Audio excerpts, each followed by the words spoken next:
अरे ससुरा तू कहला भीतरी घुसला तैयार भेल बारे रे तोरा गेला से लइकवा जल्दी हो जाएगा आवे रे सब दिन चुतिए बनल रहे का अपनों के लेके होई वाला का आँख मार दे बोले में लाज शरम ना लागल बा का हे उम्र में अब हमरे से लइका होखे वाला बा हमरा लइकवा के लइका होखे वाला बा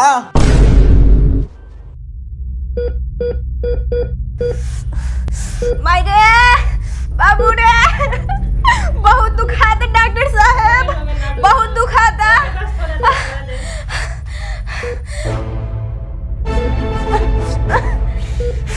छोड़ो रे पुत्र आदमी का अरे शांति से रहिए चिल्लाइए मत तू कथी के इलाज करवावे आयल बारा हमार गर्मी में ठंडा लगेला ठंडा में गर्मी लगेला बाकुमर कौना को रह के आदमी बारा हो गर्मी में ठंडा ठंडा में गर्मी बाप रे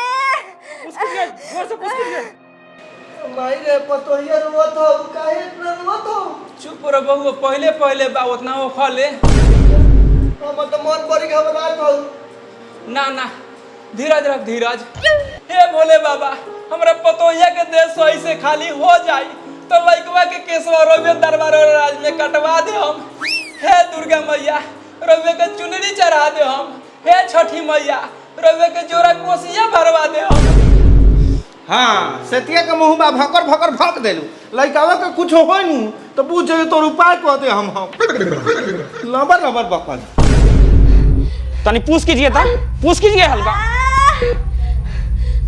तनी और पूछ कीजिए डॉक्टर साहब छोड़ दी बहुत दुखाता माँ बनना इतना आसान थोड़ी है पहली पहली बार का है तो दर्द हो गए ही छोड़ो रे पुत्र आदमी का अरे कितना देर ले झेलिएगा हम लोग को भी झेलवाइएगा तनी जोर से ना पूछ कीजिए कि सब कोई का मन खुश हो जाए मायरे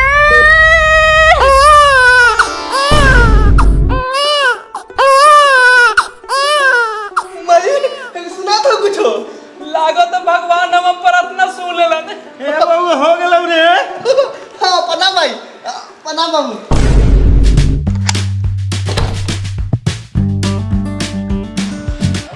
डॉक्टर साहब क्या भेला बधाई हो पारा हुआ है पारा हुआ है मतलब ई कि जैसे पापा का परी होती है उसी तरह पापा का पारा हुआ है मतलब कि आपको बेटा हुआ है लड़का बेटा पापा तू बाबा बन गेला माइले तोरा पोता भेलौ चल बउआ के देखे ये बाद में लेके खिलाइएगा पहले पैसा दीजिए बहुत मेहनत किए हुए हैं मिठाई खाने के लिए अच्छा मिठाई खाने के लिए दीजिए पैसा लीजिए चला अरे साला ई क्या कोले रे मिठाई खाला नर्स के पैसा देनी आई हां मिठाई खाला 10-20 देते एक बार 2000 दे देले हॉस्पिटल के फीस कहां से भरो तू ही जनल हो हां मांग के नहीं क्या अब साले मांगे जाबो ए कथी रहुआ लगन कच्चा हट काले बानी पोता नु भेल बा पोता रहुआ पैसा देखाई तनी चले पहले खेला के आवल जा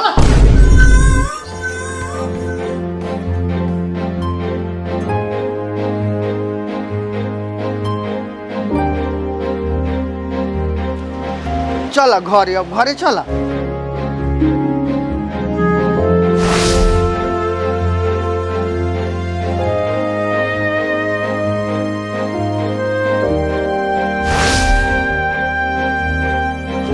लइकावा के ठीक से रखना रे सरका देबे का ना ए कनिया ए मुड़िया पर थला ससुर बैठल हवा आ ले बउआ बाबू बउआ हमरे लेखन स्मार्ट हो एकदम तोहरे लेखा ब्लैक डायमंड बा तारीफ करो तरह की बेइज्जती करो तरह जैसन बा वैसन कह देनी हां स्मार्ट तो बा माई रे बउआ लानू 10-12 गो कपड़ा अभी लेके रख दिया हीरो लेखन आ छठियारवा में तो मिली ऊ का होई हां छठियार में तो मिलबे करी आ पापा हो कनी छठियार में मछली के भोज करबाहू नु हाँ मछली के भोज काहे ना करम रे आ पापा हो आ कनी छठियार के दिन 3-4 गो लड़की लिया के नचवा देम ऑर्केस्ट्रा हो जाई अरे एक केहुना में तो अभी ऑर्केस्ट्रा नाचे लागी देखलू नु सुरेशवा के बेटा के छठियार में ढोरी में खाली घोप देला कोला कितना बवाल भेल आई सार ऑर्केस्ट्रा करइयन बेटा के छठियार में ठीक है दारू रू मंगा दिया तनका दारू के नामो ना लिया एक पेड़ पर के तारी मंगवा देम सबके पिया दिया सस्ते में ठीक है एगो तो ई दोनों बाप बेटा से हम परेशान रहिले जहाँ रहले लोग तहाँ कुकुरहटे कले रहले। अरे पोता नु भेल बा पोता, चली घरे आराम से खर्चा वर्चा तो होबे करी।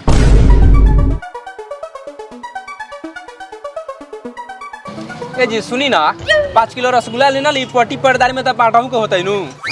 चलो गणेश जी के होटल में ले ले हम। हाँ ठीक बा। हाँ हाई का है गणेश जी के होटल आ गेल। रोका 5 किलो में होनु जताई। हाँ हो जाई। गणेश भाई 5 किलो रसगुल्ला दता, ताजा ताजा। बाबा रसगुल्ला किना था खाई बा। अच्छा रुका, जिलेबी खियाते जिलेबी। अइलो गलम गलम जिलेबी खा, गलम गलम। अरे साला पागल, एक दिन के लइका जिलेबी खाई रे, ई तो मर जाई। रे निपुतरा, हमरा लइकवा के आजे खपावे के फेर में लागल बारे का रे? ना हमरा पोता के। ले ले। जो बैठ हम लेके आवता।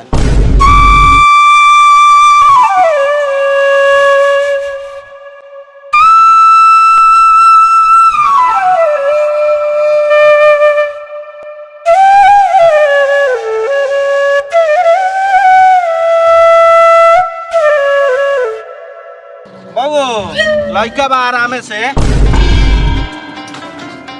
यही पर चाप ला। तनी अपना से ख्याल रखिए। एगो सीज के डाढ़ ही रख दिया काट के, आ गोइठा के आगी कर दिया। ठीक बा। पैसा बा समझ ला। बउओ कितना पैसा हो गेल? पैसा तो 200 रुपया भेल बा, लेकिन चाचा पोता भेल बा तो 300 रुपया दो। 300? चाचा सोचे लगल, तोरा तो पोता भेल बा, मर नहीं पैसा गाड़ खोल के बाटे के चाहिए। अरे ऐसे काहे बोलता रे?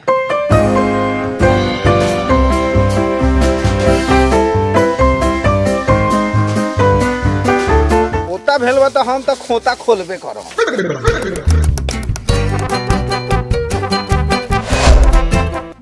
हाँ सोमवार के दिन छठियार बा, जाके राजेश टेंट वाला के कह दिए कि समयाना दे दी। ठीक बा। आ डीजे ना बाबूजी? बाकुर द कह दिए, ओही में दुगो चोंगा ले ले आई। अच्छा ठीक बा। उमेशा हो हम आई। हेनिया का कहलिए हो कि आधा रसगुल्ला निकाल देलिए हो काठरा में, आधा रख दिलिए हो बाल्टी में। का करी हो पूरा गांव जाके बांटावा। दिलीप बहुआ विकास बाबू के घरे दूधू को दे दिया, बाकी सारा पटीदार के कहने को दिया। ए माई पटीदार सब के कहूंगे को रसगुल्ला। हाँ तब का ओकनी के ये कहने को देता, हमनी के 4-4 को दिका। सुन, हमरो मीत के घरे दुगो दे दिए, मुन्ना भाई के घरे दुगो, आ दुगो प्रमोद भाई के घरे। जो ठीक बा माई।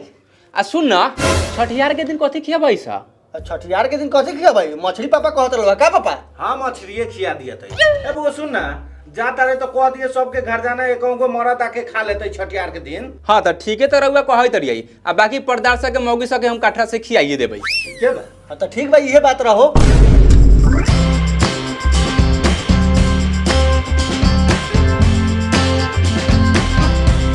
धन धन भागल लानावा तुली हला जनमा हो।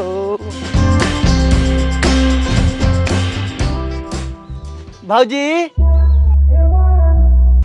कहीं ना उमेश बउआ जी, रसगुल्ला खा ला, बेटा भेल बा हमारा। और रउर बेटा भेला खा, ई तो बहुत खुशी के बात बा।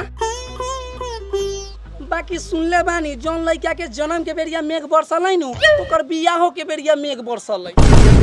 ए ऐसा होई त हम अपन लड़का के ठंडा के दिन में बियाह कर देब, ओकरो मजा आई।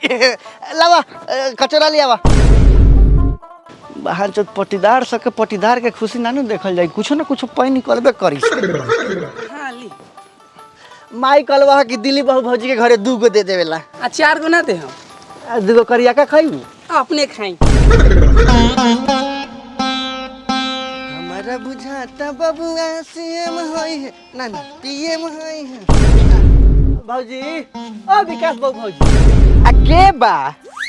आ उमेश बउआ कहू ना। कहे के कथी बा, कथी करत रहलू? उ तनका बर्तन मली रहली है। तो उहे बर्तनों में से एगो बर्तन लियावा, रसगुल्ला दियावा खाए ला, बेटा भेल ह। बाप रे बाप, बेटा भेलै ह। साले रउआ तो पहिल के गेम पर छक्का मार देनी, पक्का खिलाड़ बानी। एमे खिलाड़ के कौन बात बा हो? बेटा भेल तो जरूरी रहलक ह। दू बापूत रहनी ह, पटीदार से झगड़ा होत रहलक, साला से जात के कोकिया देत रहलक ह। एगो सवांग घर में आ गेल। लियावा कचौड़ा लियावा। फैली बउआ जी। आ कनी है भौजी छठियार के दिन गीत गावे चलै है आ मछली भात के भोजो बा। हाँ उ तो ठीके बा, बाकी बउआ जी एगो बात कहे के रहलक ह। कह ना। जावना लड़का के जन्म मेघौनी में होखलै नु ओकरा बियाह में 12 मेघ बरसलै। का भौजी एगो त कितना देवा सेवा मांगला चंगला से एगो लइका घर में भेलक आ तोनी के बारिश लौकता आ बारिश में बियाह होई तो होई तिलपाल टांगवा के होई। अच्छा हम कहे के काम रहलक ह। कहे के काम रे लखा अपना होत नहीं के दूसर केहू के बारिश में होता त भादो में होता त सावन में होता।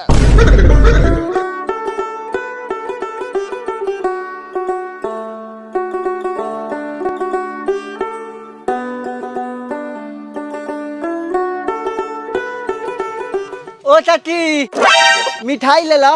कहना खुशी में रसगुल्ला बाटा तरा उमेश हमरा बेटा भेलवा हा।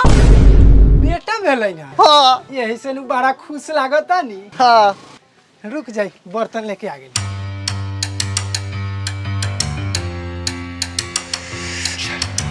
घड़ी हो गई।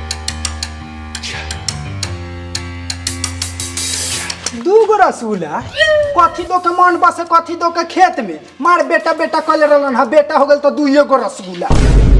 भर बाल्टी रसगुल्ला लेके गांव भर घूमत रहन तो ई न कि 2-4 गो पट्टी पर डाल के ज्यादा ही दे दी। अच्छा पूरा गांव जाके बांटावा। दिलीप बहुआ विकास बाबू का घरे 2-2 गो दे दिया, बाकी सारा पटीदार के एकौने गो दिया। ओ चाची एगो और एमे से रसगुल्ला दे दो। ए छोरा रे 2 गो रसगुल्ला देबे कहले ओमे से एगो काहे निकाल ले रे? काहे कि हमर माई कहलक पटी पटीदार के घरे कहूँ एगो रसगुल्ला देवे के बा। रे तो पट्टी पर्दार के कहीं एगो काहे देबे रे? काहे काहे कि तोनियो के घरे कुछो बिया लेवत कहूँ एगो रसगुल्ला देवल वही से। रेनी पुत्रा के बेटा हो एगो रसगुल्ला काहे छोड़ देले हरे? इहो एगो रसगुल्ला ले ले जो अपना गांड में ठूस ली है। तोहर मिठाई खाला हमरा घर के लोग लाल नहीं खे। हाँ घर में अपने लोग के चिनिया बीमारी भेल बा। ओ बेंगा बाबा रसगुल्ला खा। काहे ना खइबा? होके बेलवा आ त का हो गेल हिला पोता के दे दिया। धर धर अरे तो भैंसी के खिया दिया।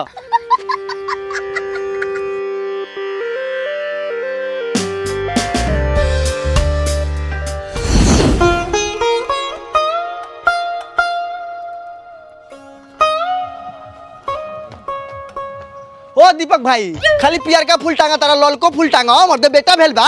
ए मरे तोरे बेटा भेल बटा सवेरे से बेटा बेटा चिल्लात रहा और आदमी के बेटा ना हो लइका जे आइल बा से सब लाजी टाहर बड़ा तर। अच्छा ठीक बा लगावा लगावा। ए उमेश हाँ माई तने झटपट जाता कटहर के पाता गाय के गोबर तनी ले लियावा। लिया तनी कमी नहीं खे पिए के।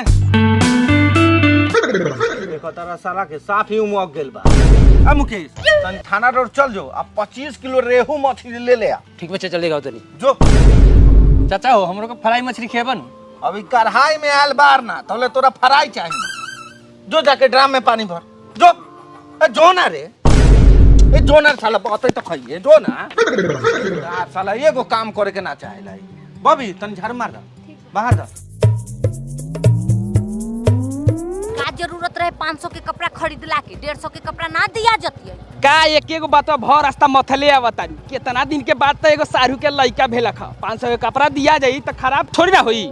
हमरा लइका के 100 के कपड़ा देले रहे जो आर पार दिखे तो हम काहे दी 500 के? ये महारानी अब चुप रह। दूरा पर आ गेल बारू केहू लोग सुनी नु तो शिकायत करी। अभी तो हम चुपे रहतानी घरे चली ओकरा बाद चुप ना रह। ठीक बा चल घर ही बताइया हमरा।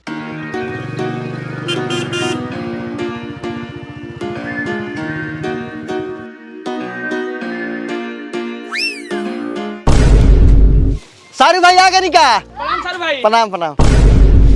प्रणाम जी। बस बस उतना नहीं खेने हुए के खुश रह खुश रह खुश रह। अब बाबूजी वाला प्रणाम बाबूजी। खुश रह। प्रणाम बाबूजी। मुझे प्रणाम कर। प्रणाम। जाके भीतर जाके भीतर भीतर चलो। और समाचार ठीक बा ना? पानिया लेना रे। बाकी कमारवा पहले से चाकर हो गेल बा। बकजिया जी एगो लइको हो गेल त यो रौरा चालू उहे बा। आ का हो गेल मजाक करत तनी। मान लू मजकुआ में एगो रहुए नु बानी अब आगे नहीं तो हमरो मन लागी। अरे चलो जुग जुग जिया सुललनमा भवनमा के भाग जागल हो लगना लाल हुई फुलवा के पीतक मनवा में आस लागल हो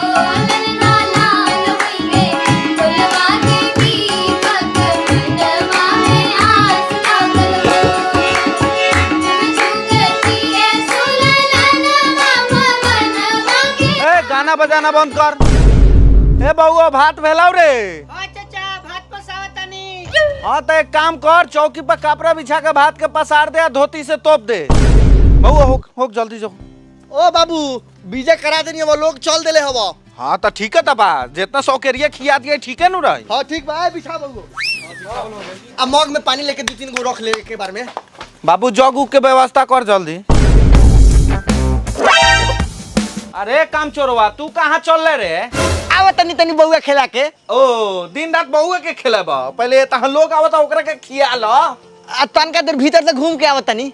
रे साला भीतर जनानी सके काम हई, तू जाके सोयरी निबे। साले चुपचाप दूरा पर रह के काम कर, ना तो आज तोहर कहीं छटियार ना को देनी। तोरा साफ समझ में नहीं के आओ। बैठ। बाबूजी पता गिलास लिया नी। ई काहेला लिया नहीं है, एके हने रखूं। एगो कुर्सी लिया रे। आओ पहले एता बैठू। करे के कथी बा? रउआ कुछो करे के जरूरत नहीं है। हाइलू पहले हई फाइल समझू, जौन आदमी आवता सबके न्योता लिखे के बा। ओ बाबू छठियार में कौन नेता लिखवाला हो, ये उचित बुझात हो। ए उचित बा कि अनुचित बा उ हम नु समझता रे। तू का जाने गेले? साला हे तना मछली में पैसा लागल बा, भात में लागल बा, टेंट में लागल बा, ई सब कहां से आई रे? साला हम कहां मरा के लिए हमका? ना तो ठीक बा लिखवावा। तू एगो काम कर, जो करियक्का कोठरी में से करियक्का बैग लेके आओ तो।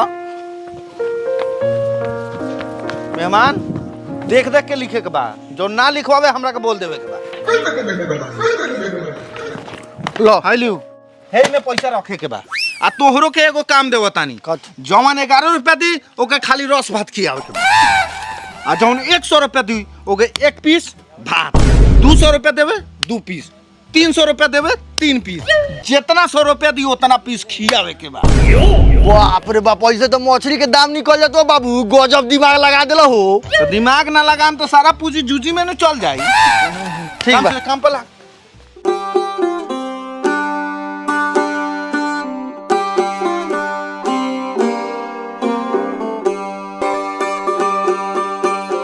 रे खेले नी सा से नुरवा सुखले सुखले करबे का, 2-4 गो गीत में से उठाओ ना सा। हाँ माजी गावत नहीं, ये गावना सरे अलबत्ते कहले पड़े। उठा धनी धनी मागिला लालवा माली हरा जनमवा हो, ललना लाल होइए फुलवा के दीपक मनवा में आस लागल हो, ललना लाल होइए फुलवा के दीपक मनवा में आस लागल हो।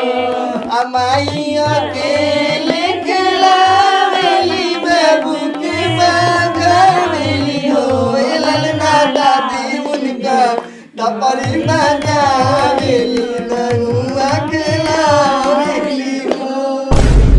हमारा बुझाता बाबुआ जिए मोहई है, नारे दीदिया जिए मोहई हो, लाला ना हिंद के सीताराई तासिए मोहई है, ओह से ऊपरा पिए मोहई हो, लाला ना हिंद के सीताराई तासिए मोहई है, ओह से ऊपरा पिए मोहई हो।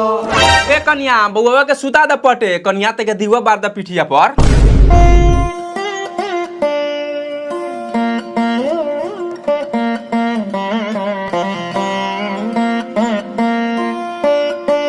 ए करिया उठावा हो, बउआ बारा रोता।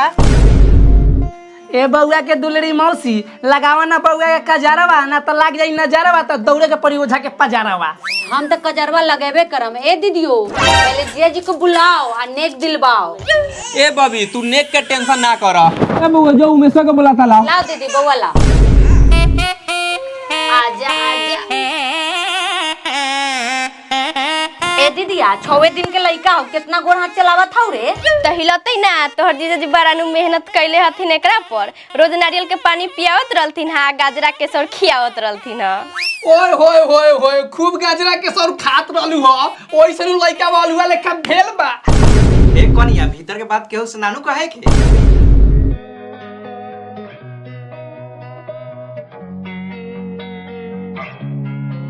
ओए अभी सब के क्या दे तो एक के साथ खइया लोगिन। ए बउओ लइका सब के बैठे दे, एकनी के रसे भात खिया के भगाओ। ए बउओ सा तोनियो बैठ के खा लेना, तो बाद में भीड़ हो जाई तो कैसे खाएबे?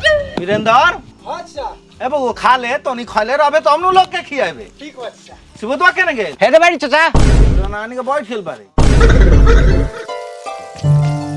ओ मस्चा दाई बुलाओ थवा। ओ बाबू पतवा चलाओ तनी माई कुछ कहत हवा सुन के आओ तनी। जो जो जो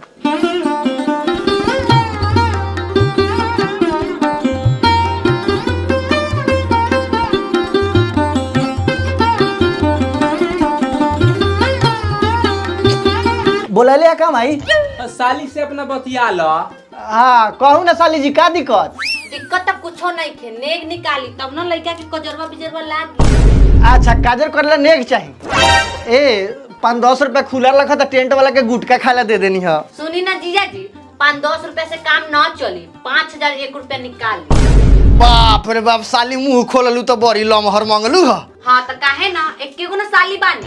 अच्छा रुका कितना दे दिए माई? ये बउआ हम तोनी के बीच में कुछ ना बोलबो, जे तोरा बुझाए से तू कर। हम चलली तैका पट्टी पटदार के औरत सके खिया दे मछली भात। अच्छा ठीक हो जो चल कह तरु तो तोहरो के नाराज ना करम, बेटा भेल बा।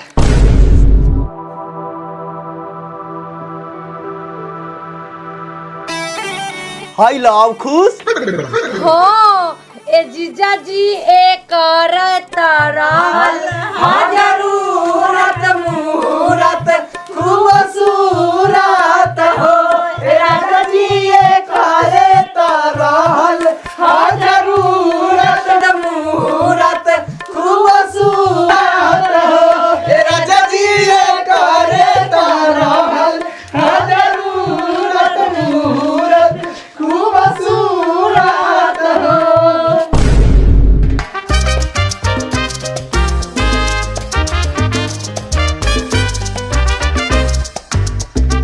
का जी भोज चालू है? जी भोज चालू बा। अपने के परिचय? हम यहाँ के मुखिया। अरे वो मुखिया जी बनी? जी जी तो बैठा जाओ ना, खाना काहे ला बनी? हाँ ठीक। ए धनहर लाल टेबुल लगाई, अब बैठा। गिलास ले भोज खियाई। मुखिया जी प्रणाम। प्रणाम प्रणाम प्रणाम मुखिया जी। प्रणाम प्रणाम प्रणाम। कहू ना समाचार? सब बढ़िया। चापू कस के? हाँ हम तो चापते बानी, रहुआ चापी। हाँ तो का करम मुखिया जी पेटवा पहले से ज्यादा फेंक देले बा। अरे का करम, लगन जोरदार चलता, वैसे मगन होके मारत तानी तो पेटवा फेंक देले बा। हाँ मारू मारू, मारे के काम बा।